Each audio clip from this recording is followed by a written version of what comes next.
அன்பான உறவுகளுக்கு வணக்கங்க. சேதுவுக்கு இன்னைக்கு சூப்பராக ஒரு ஓ போட்டுருங்க. அப்படி தான் வேற லெவலுங்க, கலக்கிட்டாரு பயப்புள்ள அப்படின்னு தாங்க சொல்லணும். அட ஆமாங்க, எப்படி தாங்க அப்படி மனசு சூப்பருங்க. எனக்கு உண்மையிலே பாராட்டலாம். கவலைப்படாத தமிழ், பயப்படாத தமிழ்னு சொல்லி கூட்டிகிட்டு போய் ஆஸ்பத்திரியில் சேர்த்து விட்டு, நான் அந்த எம்எல்ஏ தான், அந்த ஊர் எம்எல்ஏ தான், நீங்கள் சைன் வாங்கினா என்கிட்ட வாங்கிக்கங்க. ஆனால் கரெக்டாக இன்றைக்கி மருத்துவர் வந்து சூப்பராக அவங்களோட ப்ரொசீஜரை பற்றி சொன்னாங்க. ஆமாங்க, நீங்கள் எம்எல்ஏங்கிற கார்டெலாம் நாங்கள் கையெழுத்து வாங்க முடியாதுங்க, அவங்களோட உறவினர் தான் வாங்க முடியும். அப்படிங்கிற ரொம்ப சந்தோஷமாக வச்சுருந்தோம் உச்சத்தில் நம்ம சேதுவை. அந்த நிமிஷம் ஏன் உன் வாயில் என்ன கொலக்கட்டையாக வச்சுருக்க, நான் புருஷன் தான் அப்படின்னு சொல்ல மாட்டேங்கிறியடா சேதுன்னு கொஞ்சம் கோபம் வந்துச்சுங்க. ஆனாலும் அதுக்கு மேலே என்ன பண்ணுவாங்க, புள்ள அங்கே துடிச்சிக்கிட்டு இருக்கு இல்லையா, அதனால என்ன பண்ணுறாரு, இங்கே பாருங்கள் நான் இன்னொன்று சொல்லணும் அப்படின்னு சொல்லிட்டு, என்ன சொல்லுங்க அப்படியே, அதாவது டாக்டர் போகிறவங்கள கூப்பிடுறாரு. டாக்டர் அப்படின்னு சொல்லிட்டு, என்ன சொல்லுங்க, அது நான் அந்த பொண்ணோட நான் அவ புருஷன் அப்படின்னு சொல்லிடுறாரு. புருஷனா, அப்புறம் நீ ஏன் முன்னாடியே சொல்லலை, வந்தோன்னு சொல்ல வேண்டியதானே அப்படின்னு கேட்க, இல்லை கொஞ்சம் சண்டை அப்படிங்கிறாங்க. என்ன சார் எம்எல்ஏ வந்துட்டு சண்டைங்கிறீங்க, புள்ளத்தாச்சியை வச்சுக்கிட்டு என்ன அப்படிங்கிறாங்க. அதனால சாட்டை கையெழுத்து வாங்கிக்கலாமே. சரி அப்போ ஹஸ்பண்ட்னா உனக்கு நல்லா தெரியும்ல, தெரியும் அப்படின்னு சொன்னதுனால சரின்னு சொல்லிட்டு கையெழுத்து போட்டுறாருங்க. சேது போடுறதுக்கு முன்னாடி ஒரு மாதிரியாக தான் இருக்குது, இருந்தாலும் பரவாயில்ல, நம்ம பொண்டாட்டி தானே, அந்த புள்ள நம்ம புள்ள தானே அப்படின்னு சொல்லிட்டு சைனை போட்டு கொடுக்க, அங்கேருந்து எல்லாரும் அலறி அடிச்சுட்டு ஐயா சேதுன்னு ஓடி வராங்க. ஆனால் நான் சொன்ன மாதிரியே ஃபோன் அடிக்கிறாரு. அப்போ எடுக்காதன்னு சொல்லுதுங்க. கடைசியாக எடுத்து ஒரு வழியா இந்த மாதிரி இடுப்பு வலி வந்துருச்சு, சீக்கிரம் வாங்கன்னு சொல்லிட்டு போகிறாரு. கரெக்டாக ப்ராப்பராக எல்லாத்தையும் நல்லா பண்ணுறாரு சேதுன்னு தான் சொல்லணும். அம்போன்னு விட்டுட்டு வந்தார் பார்த்தீங்களா, அதுதாங்க ஹைலைட்டு. வந்தா வாடி வராட்டி போடி அப்படிங்கிற மாதிரி இந்த புள்ளியும் அழுத்தங்க. ஐஸ்வர்யாவும் போனா போ அப்படின்னு ஆட்டோ பிடிச்சி இங்கே வருது. இங்கே வந்தால் தாமரைக்கும் சாவித்திரி தாங்க செம்ம சந்தோஷம். அப்படியே 1000 லட்டு தின்ன மாதிரி. ஐயோ கல்யாணம் நின்றுச்சு அப்படிங்கல. ஏம்மா நீ அனுப்புன ஆள் ஒன்றும் பண்ணல போலருக்கே, சேது மாமா கடத்திட்டாங்க போலருக்கு, இவன் வந்து நிற்கிறா அப்படின்னு ஆமடி அப்படின்னு பேசல. ஈஸ்வரிக்கு தாங்க எள்ளு கொள்ளு வெடிக்குது, உயிரெலாம் படபடன்னு துடிக்குது. அப்படியே படகு நட்டாத்தில் துடுப்பு இல்லாமல் போனால் எப்படி தவிப்போம், அந்த மாதிரி மாமா சேது இப்படி பண்ணலாமா அப்படிங்கல. விட்டுட்டு தமிழ்ச்செல்வி கூட போயிட்டான் அப்படின்னோன்னே, அதானே போயிட்டானா வச்சுட்டானான்னு சாவித்திரி மட்டும் ஏற்றுது. அப்படிலாம் இல்லைம்மா அப்படின்னு சொல்லிட்டு, இங்கே பாருங்க ஆண்டி அப்படின்னு நடந்ததை சொல்லுது.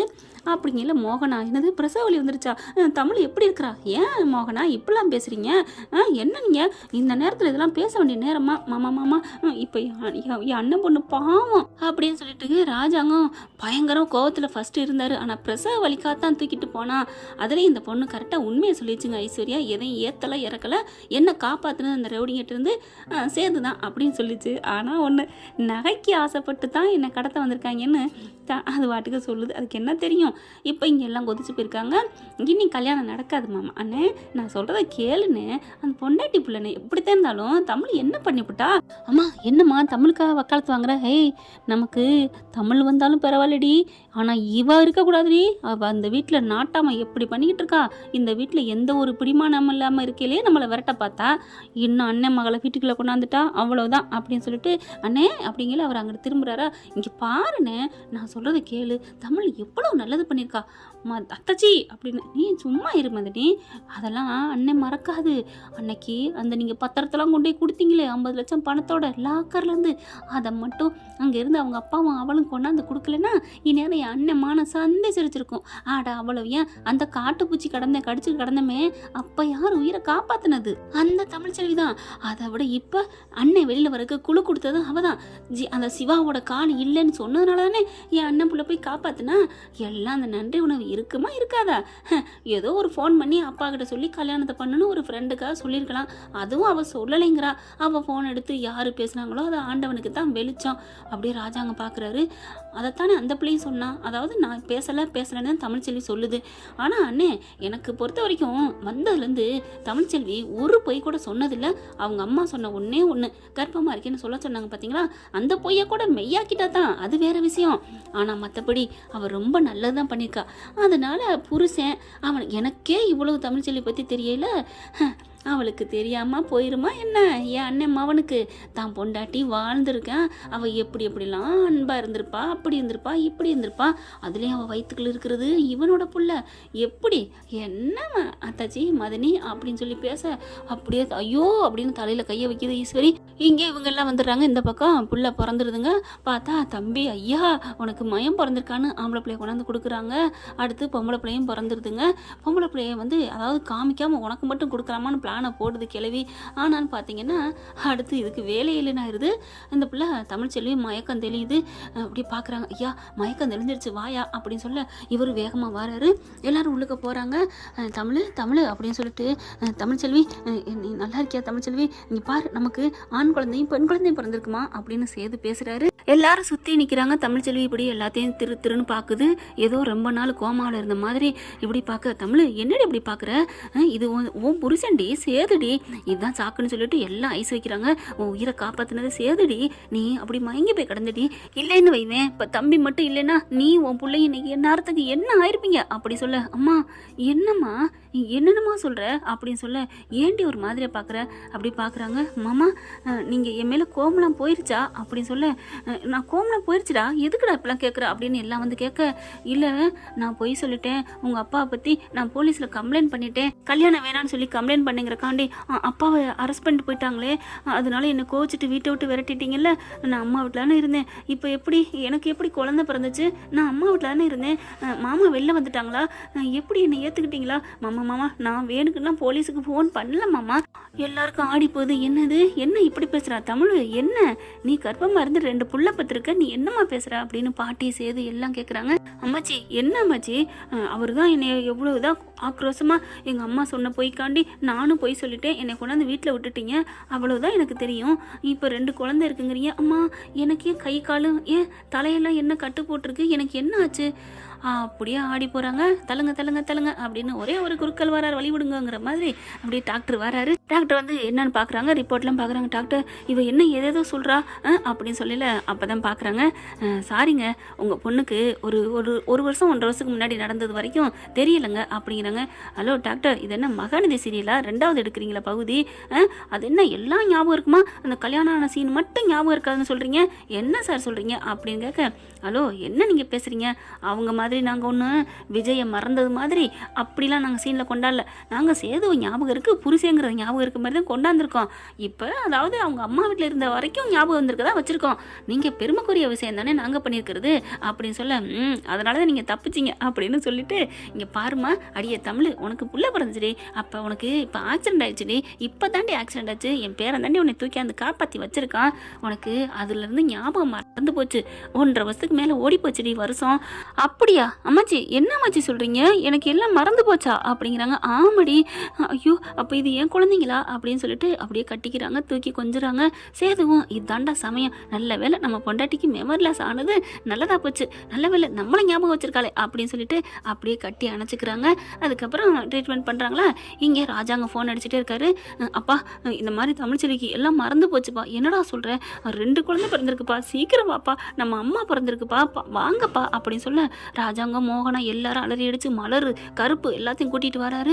வந்து எல்லாரும் பார்க்க, மாமா என்னை மன்னிச்சிருங்க மாமா, எனக்கு கல்யாணம் பிடிக்கலன்னு சொல்லிட்டு நான் போலீஸுக்கு ஃபோன் பண்ணது தப்பு தான், ஆனால் நான் பண்ணது எடுக்கலைன்னு சொல்லிட்டாங்க, என்னடா உன் பொண்டாட்டி இப்படி பேசுது, அதான் சொன்னேனேப்பா அப்படிங்கிறாங்க. சரி வேறு வழி இல்லை, ஏற்றுக்கிட்டு தானே ஆகணும் அப்படின்னு மனசை தேத்திக்கிறாங்க. ஆனால் ஈஸ்வரி மட்டும் கல்யாணம் நின்று போச்சே அப்படிங்கிற ஒரு வருத்தம், அதை விட ஒரு சந்தோஷம், தமிழுக்கு எல்லாம் மறந்து போச்சு ஐயோ அப்படின்னு சந்தோஷப்பட சித்ரா பார்க்குது. அம்மா முழுசாக சந்தோஷப்படாதம்மா, ஏண்டி அவளுக்கு தான் எல்லாம் புருஷன் ஞாபகம் இருக்கே, புருஷன் ஞாபகமே இல்லாமல் அந்த காவேரி சுற்றுது பாருங்க, எதுவுமே ஞாபகம் இல்லாமல் அந்த மாதிரி இருந்ததா நல்லா இருந்திருக்கும் சே அப்படிங்கிறாங்க. விடுடி இப்போ கண்டிப்பாக வீட்டுக்கு தான் கூட்டிடுவாங்க, அப்போ அங்கே வச்சு செஞ்சுக்கிருவான், நல்லா இருக்கையிலே நம்ம வச்சு செய்வான், இப்போ அவன் நினைவு இல்லாமல் இருக்கா பார்த்துக்குவோம் விடு, ரெட்டை பிள்ளையா பெற்றிருக்கா அப்படின்னு ரொம்ப எகத்தாளமாக பார்க்குறாங்க. அடுத்து 5-6 நாளும் அங்கேயே சேது தமிழ்ச்செல்வியை விழுந்து பார்க்குறாரு. தமிழ்ச்செல்வியும் மெமரி லாஸ் ஆனதுனால தமிழ்ச்செல்வி சேதுவை ஏற்றுக்கிறாங்க. அதுக்கப்புறம் டிஸ்சார்ஜ் ஆகி வீட்டுக்கு போகலாம் வழங்கையில் சேது என்ன பண்ணுறாரு, அங்கே வேணாத்த நான் எங்கள் வீட்டுக்கே கூட்டி போகிறேன் தமிழை அப்படிங்கிறாங்க. இல்லைப்பா எங்கள் வீட்டில் இருக்கிறதா முறை அப்படிங்கல. ஏய் என்னடி முறையை பார்க்குற, அதெல்லாம் ஒன்றும் தேவையில்லை, நாங்கள் கூட்டிகிட்டு போகிறோம் அப்படின்ட்டு செல்லப்பாண்டி நான் என் பேத்தியை கூட்டி போகிறேன். என்னம்மா இப்படிலாம் சொல்கிறீங்க, கூட்டி போங்கம்மா, அவள் உங்கள் வீட்டு மருமக, இதுக்காகத்தானே நான் கனவு கண்டுக்கிட்டு இருந்தேன் அப்படிங்கிறாங்க. அதுக்கப்புறம் நம்ம சொன்ன மாதிரியே வர்றாளேடி, வீட்டை விட்டு வெறுங்கையை அனுப்புனா பிள்ளையும் குட்டிமா வீட்டுக்கு வராளே அப்படின்னு இதுக்கு புலம்புதுங்க. அப்புறம் வீட்டுக்கும் போயிடுறாங்க. போனதுக்கப்புறம் என்ன பண்ணுது, அப்பத்தா ஹேய் போயிட்டு ஆரத்தி எடுத்துட்டு வாடி அப்படின்னு ஈஸ்வரிட்ட சொல்ல ஈஸ்வரிக்கு செம்ம காண்டாகுது.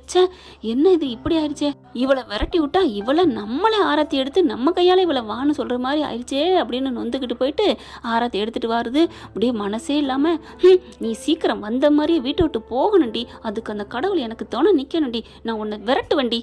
எல்லாரும் சந்தோஷமாக வரவேற்கிறாங்க. தமிழ்ச்செல்வி வலது காலம் எடுத்து வச்சு வாடா கருப்பா அப்படிங்கிற மாதிரி உள்ளார கூப்பிட்றாங்க. பெரியமந்த கருப்பு சீலக்காரி என் பேத்தியும் என் கொல்லு பேர பிள்ளைகளையும் கூட்டி வந்துட்டீடி அப்படின்னு சொல்லிட்டு உனக்கு நான் படையல் போடுறேன் அப்படிங்கிறாங்க. 40 கிளிக்காமல் போக முடியாதுல்ல, ஆமாம்ல அப்படின்னு சொல்லிட்டு சரி நம்ம நல்லா எல்லா தீட்டும் கழியட்டும், எல்லாம் முடிஞ்சுட்டு பேர் வைக்கிறத அங்கே போய் பண்ணிக்கிறோம், கெடா வெட்டி அந்த கருப்பு தான் நம்மளை காப்பாற்றி வச்சிருக்கு அப்படின்னு அப்போ தான் சொல்லுது. குழந்தைய விடவே இல்லைங்க, மனசே வரல பிரியறதுக்கு. சேது பார்த்தீங்கன்னா பிள்ளைய தூக்கி வச்சுட்டே கொஞ்சிட்டு இருக்காரு.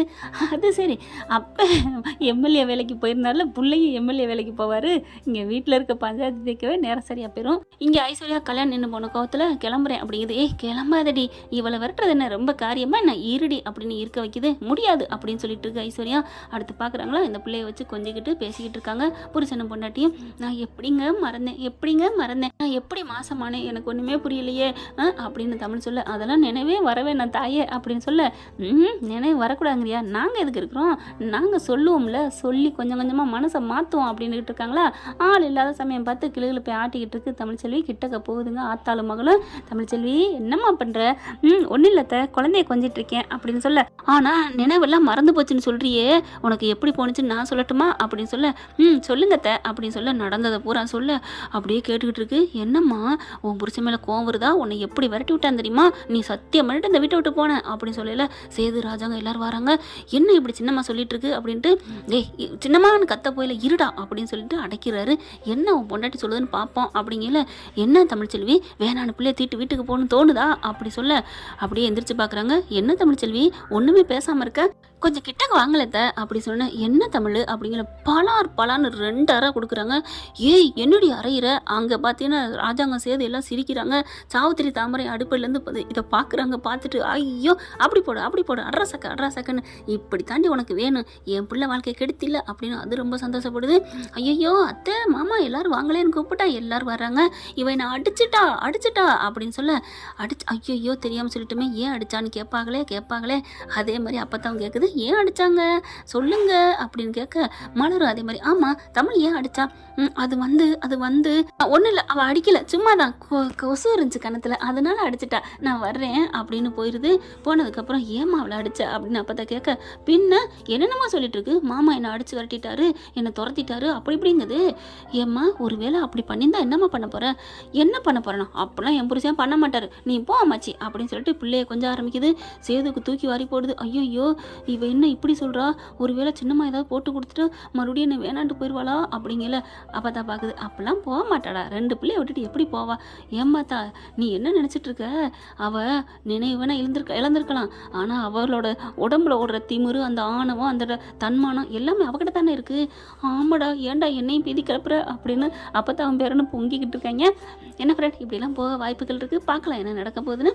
இந்த பதிவு உங்களுக்கு பிடிச்சிருந்துச்சுன்னா உங்கள் பொண்ணான கையில் ஒரு லைக்கை போட்டு சப்ஸ்கிரைப் பண்ணி ஆதரவு கொடுங்க அன்பு உறவுகளே. Thank you friends. இந்த வீடியோ உங்களுக்கு பிடிச்சிருந்தா தயவு செய்து லைக் பண்ணுங்க. இன்னும் அப்டேட்ஸ்க்காக சேனலை சப்ஸ்கிரைப் பண்ண மறக்காதீங்க. நம்ம கிட்ட இருக்க எல்லா சேனல்ஸோட லேட்டஸ்ட் வீடியோ அப்டேட்ஸ்க்காக மேல ரைட் சைடுல காட்டுற லிங்கை கிளிக் பண்ணி வாட்ஸ்அப் குரூப்ல ஜாயின் பண்ணுங்க. உங்களிடம் விடைபெறுவது நான் உங்கள் மெஹர்.